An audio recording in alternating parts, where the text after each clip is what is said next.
پھر اس کے بعد فقہا کی اصطلاح اسی کے اوپر پابرجا ہوئی ہے، کس میں؟ عین شے میں، یعنی جو مسمن واقع ہو رہی ہے، جو بیع کے طور پر بیچی جا رہی ہے، اس کے اوپر سب کا اتفاق ہے کہ وہ عین ہونا چاہیے، لیکن آیا ثمن بھی اس کے عین ہونا چاہیے یا حق بھی ہو سکتا ہے یا منفعت بھی ہو سکتی ہے، اس پہ ہم گفتگو کریں گے۔ نعم ربما یستعمل فی کلمات بعضهم فی نقل غیرها۔ ہماری گفتگو فی الحال کس کے اوپر ہے؟ مبادلۃ مالی، یعنی جس شے کو بیچا جا رہا ہے وہ شے مالیت رکھنے کے ساتھ ساتھ عین ہونا، سارے علماء کے اس کے اوپر اتفاق ہے، مگر ہم بعض فقہا کے کلمات میں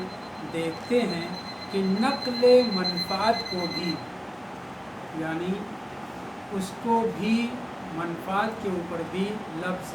بیع اس کے لیے استعمال ہوا ہے، یعنی بعض کلمات فقہا میں جو ہم جس معاملے کو کہہ رہے ہیں، جس کو بیع کہہ رہے ہیں، لفظ بیع استعمال ہوتا ہے، وہ چیز بیچی جا رہی ہے، عین شے جو بیچی جا رہی ہے اس کے لیے استعمال ہوتا ہے، مگر نقل منفعت کے لیے بھی بعض فقہا کی عبارتوں میں اس کے لیے لفظ عین استعمال اور لفظ بیع استعمال ہوا ہے۔ نقل عین یہ بیع ہے، دوبارہ توجہ سنیے، نقل عین بائع کی طرف سے مشتری کو، یہ ہے بیع، لیکن نقل منفعت، کیا نقل منفعت کے لیے بھی لفظ بیع استعمال ہوا ہے؟ جواب اس کا یہاں پہ دے رہے ہیں کہ ہاں، ہم دیکھتے ہیں کہ بعض فقہا کی عبارتوں میں نقل منفعت کو بھی بیع کے عنوان سے استعمال کیا گیا، لفظ بیع اس کے لیے استعمال کیا گیا۔ پھر اس کے بعد کہہ رہے ہیں استدراک کرتے ہوئے کہ نہ صرف یہ کہ فقہا کے کلمات میں نقل منفعت کے لیے لفظ بیع استعمال ہوا ہے، بلکہ بعض روایات ہمارے پاس ایسے موجود ہیں، متعدد روایات موجود ہیں جہاں پہ لفظ بیع استعمال ہوا ہے، حالانکہ وہاں پہ نقل منفعت ہو رہی ہے۔ مثلا سکنت دار، گھر میں رہائش کے لیے، یہ رہائش پہ کرائے کے طور پہ استعمال، نقل منفعت کے طور پہ اس کو استعمال ہے، مگر کلام امام میں، سات امام کے کلام میں اور دیگر پیغمبر اسلام کے کلام میں اس منفعت کے نقل و انتقال کے لیے لفظ بیع استعمال ہوا ہے۔ توجہ ہے، دیکھیے عبارت، نعم ربما یستعمل فی کلمات بعضهم، بعض فقہا۔ ہماری گفتگو پہلے تو یہ ہو گئی کہ استقرار اصطلاح فقہا یہ ہے کہ لفظ بیع وہ استعمال کرتے ہیں عین کے لیے، منفعت کے لیے نہیں، مگر خود بعض کلمات فقہا میں لفظ بیع استعمال ہوا ہے، کس کے لیے استعمال ہوا ہے؟ نقل منفعت کے لیے۔ تو نام ربما، یہ استدراک نام دینے سے استدراک کیا جا رہا ہے کہ اگرچہ استقرار اصطلاح علماء ہو چکی ہے، اصطلاح فقہا اس بات کے اوپر مقرر ہو چکی ہے کہ عین شے کو جب نقل و انتقال کرنا ہو تو لفظ بیع استعمال کرتے ہیں، مگر ربما، کبھی کبھی، یستعمل کلمہ بیع، لفظ بیع استعمال ہوا ہے فی کلمات بعضهم، بعض فقہا کے کلمات میں۔ بعض فقہا سے مراد یہاں پہ شرح میں ذکر ہوا ہے کہ جناب شیخ طوسی نے کتاب المبسوط جو 8 جلد میں ہے، وہاں پہ انہوں نے نقل منفعت کے لیے لفظ بیع استعمال کیا ہے۔ علامہ حلی نے تذکرۃ الفقہا میں اور اسی طریقے سے دوسری اپنی کتابیں منتہی المطلب وغیرہ میں لفظ بیع استعمال کیا نقل منفعت وغیرہ کے لیے۔ اسی طرح سے جامع المقاصد جو شرح قواعد ہے علامہ حلی کی، محقق کرکی کی کتاب ہے، اس میں بھی انہوں نے لفظ بیع لفظ استعمال کیا ہے، جبکہ نقل منفعت کی بات کی ہے۔ فی نقل غیرہا، غیرہا کی زمین کہاں پہ لٹ رہی ہے؟ عین کی طرح، یعنی عین کی نقل و انتقال کے لیے لفظ بیع استعمال ہوتا ہے، مگر غیر عین یعنی نقل منفعت کے لیے بھی کلمہ بیع استعمال ہوا ہے۔ اب وہ ہماری کتاب میں شرحوں میں مثالیں دی ہوئی ہیں کہ کہاں پہ انہوں نے کون سے کلمات استعمال کیے ہیں، یعنی حق ہو رہی ہے نقل منفعت اور اس کے لیے لفظ بیع استعمال کیا ہے۔ بل، اب بل کیا ہے یہ بات کے اور مزید اضافہ کرنے کے لیے بل اضرابیہ ہے، یعنی نہ صرف یہ کہ فقہا کے کلمات میں نقل عین سے ہٹ کر کے نقل منفعت کے لیے لفظ بے استعمال ہوا ہے، بل ذالکا من کثیر من الاخبار، بہت سی روایات میں ایسا ہوا ہے۔ ذالکا سے مراد کیا ہے؟ یعنی لفظ بے استعمال ہوا ہے نقل منفعت کے لیے، عین کے لیے استعمال تو ہوتا ہی ہے، وہ تو اس کے اوپر استقرار ہے، اصطلاح فقہ ہے، بلکہ یہاں پہ جو استدراک کیا جا رہا ہے کہ نہ صرف یہ کہ فقہا نے نقل منفعت کے لیے لفظ بے استعمال کیا ہے، بلکہ روایات میں بھی، وہ بھی کثیر روایات میں نقل منفعت، نقل سکنتدار خدمت منفعت کے لیے بھی کلمہ بے استعمال ہوا۔ نہیں، استقرار اصطلاحی طور پہ تو ہے، لیکن کبھی کبھی جس چیز کے اوپر تسالم ہو چکا ہے، اجماع اتفاق ہو چکا ہے، اس کے خلاف بھی کیا جاتا ہے۔ اب جب خلاف کیا جاتا ہے تو وہاں پہ کوئی نہ کوئی مصلحت ہوتی ہے، یا کوئی نہ کوئی قاعدہ کوئی نہ کوئی قرینہ ہوتا ہے، تو نقل منفعت کے لیے لفظ بے استعمال نہیں کرنا چاہیے، نہ روایات میں استعمال ہونا چاہیے، نہ فقہا کے کلمات میں استعمال ہونا چاہیے، مگر روایات میں استعمال ہوا ہے مجازن، مگر فقہا کے کلام میں استعمال ہوا ہے مجازن، عنایت ہے، اس میں قرینہ پایا جاتا ہے اس وجہ سے۔ بل یظہر ذالکا، ذالکا سے اشارہ کس چیز کی طرف ہے کہ لفظ بے استعمال ہوا ہے نقل منفعت کے لیے، فی کثیر من الاخبار، بہت سی روایات میں۔ اب دو ایک روایت کی طرف اشارہ کر رہے ہیں، کل خبر الدال علی جواز بیع خدمت العبد المدبر۔ پہلے ہم لفظ مدبر اور عبد مدبر سمجھیں۔ کبھی کبھی ایسا ہوتا ہے کہ مالک، اس کے بہت سے غلام ہیں، بعض غلاموں سے خوش ہو کر کے اس کو آزاد کرنا چاہتا ہے، مگر اپنی زندگی میں نہیں چاہتا کہ آزاد ہو جائے، اس سے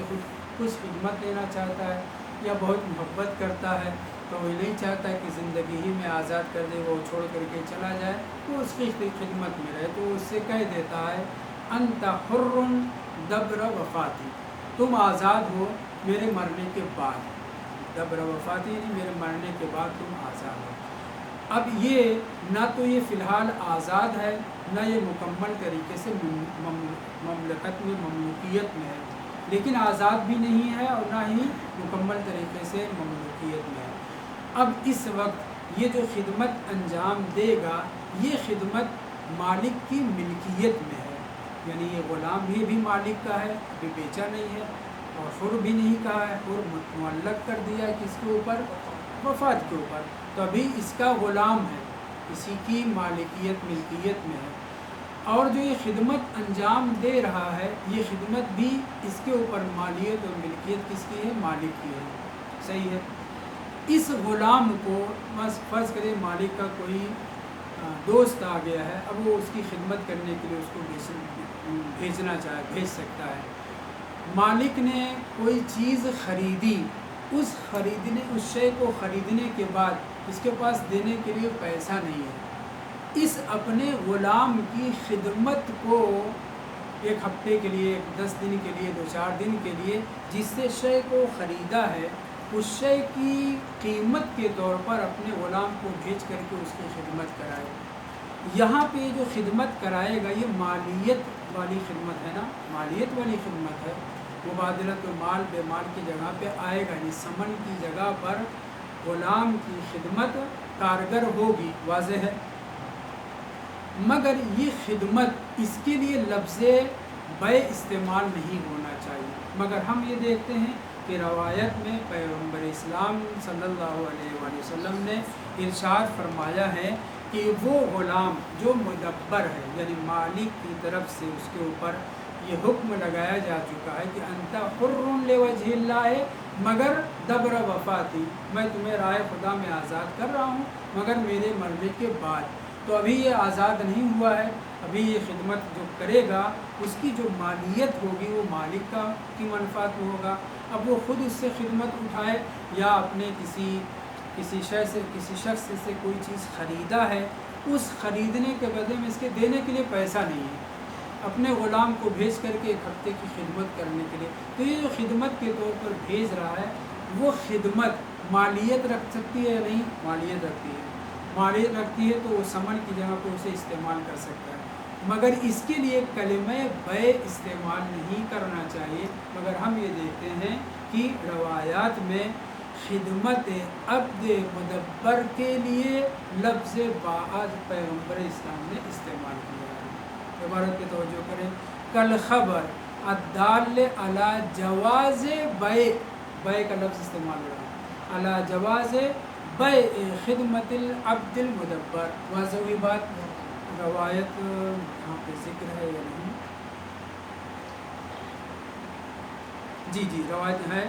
کہ جناب سکونی اپنے سلسلہ سند سے امیر المومنین السلام سے نقل کرتے ہیں کہ باع رسول اللہ صلی اللہ علیہ وآلہ وسلم خدمت المدبر، عبد مدبر جس کے لیے مالک کہہ چکا ہے کہ تم میرے مرنے کے بعد آزاد ہو، اس کی خدمت کا 1 ہفتہ کی خدمت، 5 دن 6 دن کی 2-4 گھنٹے کی خدمت کے لیے پیغمبر نے کہا خدمت بیچنا جائز ہے، لفظ باع استعمال کیا ہے، باع رسول اللہ خدمت المدبر ولم یبع رقبتہ، اس کی گردن نہیں بیچی ہے، مراد کیا ہے؟ اصل غلام کو نہیں بیچا، نہ بیچ سکتا ہے کیونکہ وہ کیا کہہ چکا ہے، اس کے لیے کہہ چکا ہے کہ تم میرے مرنے کے بعد آزاد ہو۔ اب یہ مالک اپنے حرف سے، اپنے وعدے سے اگر نہیں پلٹ رہا ہے تو یہ غلام کیا ہے؟ معلق ہے، آزاد ہے مگر معلق ہے مرنے تک، تو اس کی خدمت کے بیچنے اور اس کی خدمت کرنے کو ثمن کے طور پر استعمال کرنا مالک کے لیے جائز ہے، مگر اس مالک کے لیے اپنے غلام کو خدمت کے طور پر، ثمن کے طور پر، یہ تو جائز ہے ثمن کے طور پر اس کی خدمت کا استعمال کرنا، مگر اس کے لیے لفظ بیع استعمال نہیں ہونا چاہیے۔ مگر ہم روایت میں دیکھ رہے ہیں کہ باع رسول اللہ خدمت المدبر، خود رسول خدا نے کلمہ باع استعمال کیا ہے۔ شیخنا ابھی کچھ دیر پہلے آپ نے کہا کہ مجازاً استعمال کیا گیا، جی ایسا کوئی مسئلہ نہ تھا؟ نہیں، میں نے ان کے سوال کے اوپر کہا تھا کہ یہ کیسے، یعنی کیسے روایات میں باع کا لفظ یا کلمات فقہ میں باع کا لفظ استعمال ہوا ہے ثمن کے لیے، وہاں مالیت ہے، اس میں باع کا لفظ استعمال نہیں ہونا چاہیے، تو اس کا جواب یہ کہ قرینہ اگر پایا جا رہا ہو تو استعمال کر سکتے ہیں۔ اب یہاں پہ کوئی قرینہ نہیں ہے، صراحتاً تلاش کر یہ جواز منفعت، جی تو کیوں نہیں، یہاں قرینہ پایا جا رہا ہے کہ پیغمبر اسلام جان رہے کہ یہ شخص جو غلام ہے یہ تو آزاد کیا جا چکا ہے، اس کی آزادی صرف معلق ہے، اب یہ قابل فروخت نہیں ہے، اب یہ قابل فروخت نہیں ہے، تو اب کیا چیز لفظ باع کیوں استعمال ہو رہا ہے؟ لفظ باع استعمال ہو رہا ہے کہ یہ آدمی قابل فروخت نہیں ہے، اس کی خدمت جو مالیت رکھتی ہے وہ ثمن کے طور پر استعمال کی جا سکتی ہے، نقل منفعت کے لیے باع کا لفظ استعمال مجازاً ہے۔ بات واضح ہوئی ہے؟ یعنی کسی اور کے